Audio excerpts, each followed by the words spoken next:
مفتی تقی عثمانی کی زیر صدارت اسلام آباد میں وفاق المدارس کے مرکزی مجلس عاملہ کا اجلاس ہوا، جس میں سربراہ JUI مولانا فضل الرحمان نے بطور خاص شرکت کی۔ مجلس عاملہ نے اتحاد تنظیمات مدارس کے فیصلوں اور موقف کی توثیق کر دی۔ وفاق المدارس کا ملک بھر میں عوامی رابطہ مہم شروع کرنے کا فیصلہ، جمعے کے اجتماعات ختم بخاری اور مدارس کے سالانہ پروگرامز میں عوام الناس کو اتحادی تنظیمات مدارس کے موقف سے آگاہ کیا جائے گا۔ مجلس عاملہ وفاق المدارس کا کہنا ہے کہ مدارس رجسٹریشن بل ایکٹ بن چکا، فوری طور پر گیزٹ نوٹیفیکیشن جاری کیا جائے۔ مدارس کے معاملات میں رکاوٹیں اور تاخیری حربے قابل قبول نہیں۔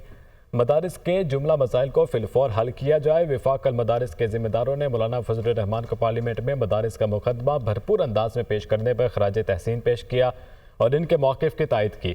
کہا کہ دینی مدارس کی حریت و آزادی کا ہر قیمت پر تحفظ کیا جائے گا، کسی قسم کی مداخلت اور ڈکٹیشن منظور نہیں۔ مدارس کے تمام حقیقی بورڈز اور تنظیمیں ایک پیج پر ہیں۔ مجلس عاملہ وفاق المدارس نے کہا ہے کہ مدارس کے اصولی موقف کو تسلیم نہ کرنے کی صورت میں تمام مکاتب فکر کی باہمی مشاورت سے مشترکہ اور متفقہ لائحہ عمل کا اعلان کیا جائے گا۔